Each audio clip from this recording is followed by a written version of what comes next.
Step తీసుకుంటే కనుక ఒక్కొక్క క్యారెక్టర్ ఇంట్రొడక్షన్ చేసుకుంటూ స్లోగా అలాగే అక్కడక్కడ హ్యూమర్ టచ్ ఇచ్చి మెల్లిమెల్లిగా వెళ్తుంది. అక్కడ సెకండ్ హాఫ్ అయితే మాత్రం కంప్లీట్ యాక్షన్ సీక్వెన్సెస్ తోటి ఒక రేంజ్ లో ఉంటుంది. నేను మళ్ళీ మన కమల్ హాసన్ గారు గెటప్ అయితే ఒక డిఫరెంట్ గెటప్. ఆయన క్యారెక్టర్ చాలా కొంచెం సేపు ఉంటారు. మూవీ అంతా 3 hours మూవీలో కూడా ప్రభాస్ సగంకే కనిపిస్తాడు. మనకి ఏంటంటే ఓవరాల్ గా మనకి మూవీ మాత్రం నెక్స్ట్ ఉంటుంది. మహాభారత రిఫరెన్సెస్ వచ్చినప్పుడు గూస్ బంప్స్ వస్తాయి, వేరే లెవెల్ అసలు. అండ్ క్లైమాక్స్ 20 నిమిషాలు అయితే పూనకాలే. అసలు ప్రభాస్ ని ఎలా చూడాలో క్లైమాక్స్ లో చూపించాడు. క్లైమాక్స్ వరకు అసలు ప్రభాస్ చాలా ఫనీ గాయగా సరదాగా ఉంటాడు. అసలు గ్రే క్యారెక్టర్ అన్నట్టు ఎప్పుడు పోట్రే చేయని క్యారెక్టర్ అన్నట్టు సరదాగా వచ్చేస్తాడు. క్లైమాక్స్ అయితే మాత్రం పూనకాలంటే పూనకాలు వచ్చేస్తాయి. ఫ్యాన్స్ కి అయితే చొక్కాలు నింపేసుకుంటారు. ఇంకా నేను అవన్నీ చెప్పను. క్యారెక్టర్ ఒక్కొక్క ఎంట్రీ అంటే నేను స్పాయిలర్స్ ఇవ్వను. కొన్ని స్పెషల్ కేమియోస్ ఉన్నాయి. కేమియోస్ గురించి నన్ను ఎవరు అడగండి. నేను కేమియోస్ గురించి చెప్పను, స్పాయిలర్స్ అయితే ఇవ్వను.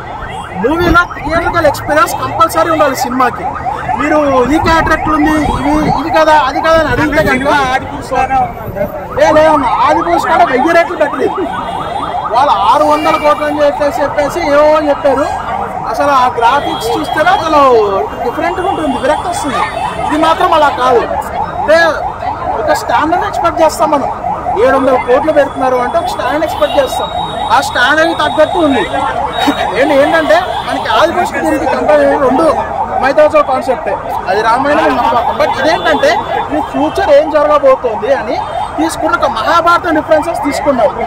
అది ఆయన తీసుకోవడం అనేది అండ్ మళ్ళీ మనకి చావులేని అశ్వత్థామ క్యారెక్టర్ యూజ్ చేయడం చాలా ప్లస్ పాయింట్. అమితాబ్ బచ్చన్ కూడా ఆ క్యారెక్టర్ గారు చాలా బాగా చేశారు. ఆయన ఫస్ట్ హాఫ్ స్లో ఎందుకుందంటే ఫస్ట్ హాఫ్ స్లో కాదు, క్యారెక్టర్ ఇంట్రొడక్షన్. ఒక్కొక్క అసలు స్టోరీ ఇన్వాల్వ్ అవ్వాలి. నేను 1 part లో కంప్లీట్ చేద్దాం అనుకోవాలి. స్టోరీ 2 parts గా తీస్తున్నారు. చాలా క్యారెక్టర్స్ ఉన్నాయి, చాలా కేమియోస్ ఉన్నాయి.